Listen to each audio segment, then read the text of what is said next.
শিক্ষার্থী বন্ধুরা, আমরা শূন্য মাধ্যমে কুলম্বের সূত্রের যে ফরম্যাটটা রয়েছে সেটা কেমন আমরা দেখেছিলাম। ধরে নাও এটা শূন্য মাধ্যমের তোমার হচ্ছে ভেদনযোগ্যতা ছিল এপসাইলন নট, এর মান ছিল হচ্ছে 8.854 10^12।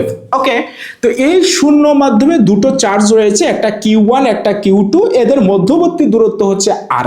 তাহলে এই চার্জ দুটো পরস্পরকে একটা বলে আকর্ষণ বা বিকর্ষণ করবে, যদি করে সেটা আমরা এইভাবে বের করব, F = 1/4πε0 Q1 Q2 ভাগ r²।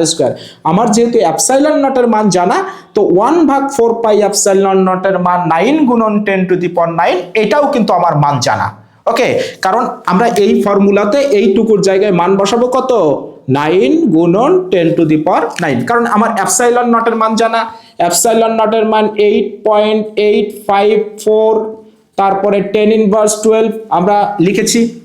এবারে আসো তো, যদি অন্য মাধ্যমে এই বলের মান কত হবে, তাহলে কি এই ফর্মুলা দিয়েই বের করা যাবে বা কি পরিবর্তন আসবে? তার মানে আমরা অন্য মাধ্যমে কুলম্বের সূত্রটা কেমন হবে সেটা দেখতে চাই। ধরে নাও এটা অন্য কোনো একটা মাধ্যম, এটা পানি হতে পারে, কাঁচ হতে পারে, পলিথিন হতে পারে, কেরোসিন হতে পারে, যে কোনো মাধ্যম হতে পারে। এই অন্য মাধ্যমের ভেদনযোগ্যতা কি এপসাইলন নট হবে? না, এই ভেদনযোগ্যতার চাইতে এই ভেদনযোগ্যতায় এপসাইলনের মান কম হবে, কারণ শূন্য মাধ্যমের চাইতে অন্য যে কোনো মাধ্যমের ভেদনযোগ্যতা কম, কারণ ঘনত্ব বেশি।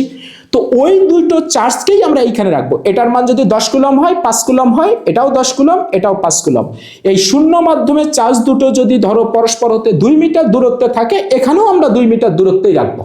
ওকে, এবার বলো তো, এইখানে যে বলে আকর্ষণ বা বিকর্ষণ করতেছিল, এই অন্য মাধ্যমেও কি একই বলে আকর্ষণ বা বিকর্ষণ করবে? না, কারণ এই মাধ্যমের ঘনত্ব অন্যরকম, এই মাধ্যমের এই ভেদনযোগ্যতার মান যে অন্যরকম। ওকে, তাহলে এফ প্রাইমের মান কত হবে? 1/4π এপসাইলন নটের জায়গায় হবে এপসাইলন, কারণ এটা তো অন্য মাধ্যম, শূন্য মাধ্যম না, তাহলে শুধু নটটা হবে না, আর Q1 Q2 ভাগ r²। এখন প্রশ্ন হলো, স্যার এই মাধ্যমে যদি আমাকে ম্যাথ করতে বলে, তাহলে তো আমি এপসাইলনের মান কত জানি না। শূন্য মাধ্যমে তো আমি এপসাইলন নটের মান জানি, বিধায় 9 গুণন 10⁹ জানি। এখানে তো আমি এইটুকুর জায়গাতে 9 গুণন 10⁹ বসাতে পারবো না।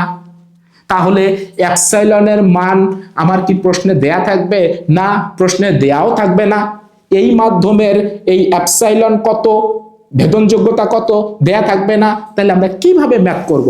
তোমার এপসাইলনের মান না দেয়া থাকলেও এই অন্য মাধ্যমের একটা মান দেয়া থাকবে, সেটা হলো কে।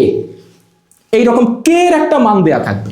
তাহলে প্রশ্ন হলো, স্যার কেটা কি জিনিস আর কে এর মানটা আমি কিভাবে বসাবো? চলো আমরা এটাই একটু দেখতে চাই। আমরা এইটাকে 1 নম্বর সমীকরণ ধরেছি, এটাকে 2 নম্বর সমীকরণ ধরেছি। 1 নংকে আমরা 2 নং দ্বারা ভাগ দেব, তাহলে 1 নং ভাগ 2 নং সমীকরণ। বলো তো, উপরে ছিল এফ আর এখানে নিচে হবে এফ প্রাইম। ওকে, তাহলে এখানে উপরে হবে 1/4π এপসাইলন নট, উপরে Q1 Q2 r², আর এখানে নিচে হবে 1/4π এপসাইলন নট হবে না, Q1 Q2 ভাগ r²। বলো তো, এই পুরো টার্মটা কেটে যাবে, 4π কেটে যাবে, তাহলে এফ এফ প্রাইম ভাগ বলো তো এইখান থেকে কি লেখা যায়? এপসাইলনটা উপরে চলে যাবে, এপসাইলনটা নিচে আসবে, তাহলে এপসাইলন উপরে আর নিচে হবে এপসাইলন নট। এবার তোমরা আমাকে বলো, এই এপসাইলন নট, এপসাইলন এর মান তো কনস্ট্যান্ট, জানি না কত, দেয়া নাই আমাদের প্রশ্নে, দেয়াও থাকবে না। তাহলে এপসাইলন তো কনস্ট্যান্ট, বলো তো এপসাইলন নট এই মানটাও তো কনস্ট্যান্ট। তাহলে এই কনস্ট্যান্টকে এই কনস্ট্যান্ট দিয়ে ভাগ দিলে আমরা একটা কনস্ট্যান্ট সংখ্যা পাবো। এই কনস্ট্যান্ট সংখ্যাটার নাম হচ্ছে কে, এবং এই কে কে বলা হয় পরাবৈদ্যুতিক ধ্রুবক। পরাবৈদ্যুতিক ধ্রুবক, বা এটাকে বলা হয় ডাইইলেকট্রিক কনস্ট্যান্ট।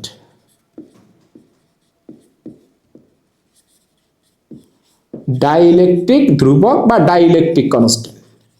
ওকে, তাহলে কেটাকে কি বলা হয়? পরাবৈদ্যুতিক ধ্রুবক অথবা ডাইইলেকট্রিক ধ্রুবক বা ডাইইলেকট্রিক কনস্ট্যান্ট। বলো তো, তাহলে কে এর মান সব মাধ্যমের কি একই হবে? না, বলতো এটা যদি পানি হয় তাহলে পানির তো অ্যাপসাইলনের মান অন্যরকম, কিন্তু শূন্য মাধ্যমের একই, তখন এই অনুপাতটা একটা কনস্ট্যান্ট সংখ্যা হবে, সেটা একরকম হবে।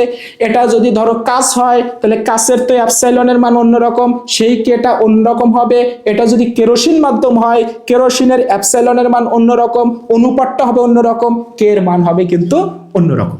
তাহলে তোমাকে যদি প্রশ্ন করে যে পরাবৈদ্যুতিক ধ্রুবক কাকে বলে, মানে এই কে কাকে বলে, তাহলে আমরা সুন্দর করে সংজ্ঞা দিতে পারি। সেটা এই রকম যে দুটি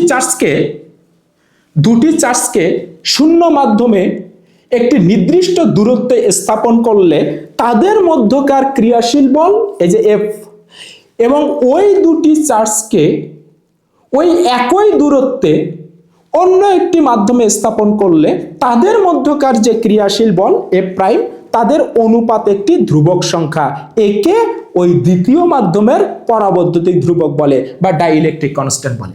আমরা সংজ্ঞাটা একটু এভাবেও দিতে পারি। কিভাবে দিতে পারি বলতো? অ্যাপসাইলনটা হচ্ছে এই অন্য মাধ্যমের ভেদনযোগ্যতা, আর এটা হচ্ছে শূন্য মাধ্যমের ভেদনযোগ্যতা। তাহলে আমরা বলবো কোন মাধ্যমের ভেদনযোগ্যতা মানে তড়িৎ ভেদনযোগ্যতা এবং শূন্য মাধ্যমের তড়িৎ ভেদনযোগ্যতার অনুপাত একটি ধ্রুবক সংখ্যা, একে পরাবৈদ্যুতিক ধ্রুবক বা ডাইইলেকট্রিক কনস্ট্যান্ট বলে। বলতো কে এর কি কোনো একক আছে? না, কে এর কোনো একক নাই, কারণ সমজাতীয় রাশির অনুপাত। এখন অন্য মাধ্যমে এই ফর্মুলাটা কেমন হবে? আমার তো অ্যাপসাইলনের মান তো আমি জানি না, তাহলে আমরা যে কাজটা এখান থেকে করতে পারি বলতো, এইখানে অ্যাপসাইলন ইজ ইকুয়াল টু কি লেখা যাবে? আর আর গুণ করো, তাহলে অ্যাপসাইলন নট কে, এই যে লিখেছি epsilon is equal to epsilon naught কে। বলতো আমি অ্যাপসাইলন নটের মান জানি, আবার কে এর মান দেয়া থাকবে প্রশ্নে ওই মাধ্যমের। তাহলে অন্য মাধ্যমে এই যে কুলম্বের যে সূত্র ছিল বলতো, তার ফরম্যাটটা কেমন হবে?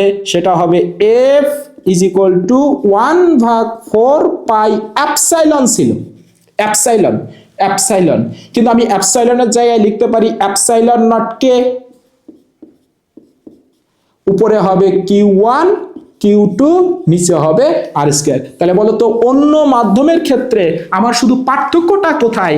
এই অ্যাপসাইলন নটের সাথে ওই মাধ্যমের পরাবৈদ্যুতিক ধ্রুবক কে এর মানটা গুণ হয়ে যাবে, অর্থাৎ অ্যাপসাইলন নটের জায়গায় হবে অ্যাপসাইলন নট কে। এবার আবার কে এর মান দেয়া থাকবে, তাহলে আমরা শুধু দেখে দেখে বসিয়ে দেব। বিভিন্ন মাধ্যমের কে এর মান বিভিন্ন রকম। যেমন তোমাকে যদি বলা হয় যে শূন্য মাধ্যম,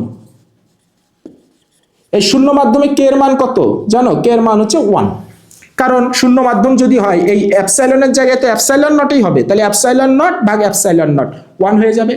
বলতো এটা যদি বায়ু মাধ্যম হয় তাহলে বায়ু মাধ্যমের ভেদনযোগ্যতা শূন্য মাধ্যমের ভেদনযোগ্যতার চাইতে একটু কম, তাহলে এই কে এর মানটা বের হবে 1.0005। তাহলে বলতো এটা 1, এটা 1.0005, তাহলে এই মান প্রায় একই। তাহলে যেহেতু দুটোরই কে এর মান একই, এই জন্য আমরা শূন্য মাধ্যমকে বায়ু মাধ্যম ধরে নেই। তারপরে তোমরা জানো যে কাচের কথা যদি বলা হয়, কাচ মাধ্যমের কে এর মান হচ্ছে 5.10, একক নাই কোনো। তারপরে পানি মাধ্যমের পানির কে এর মান হচ্ছে প্রায় 80। ওকে, এখন প্রশ্ন হলো স্যার এই মানগুলো কি আমাদের মনে রাখতে হবে?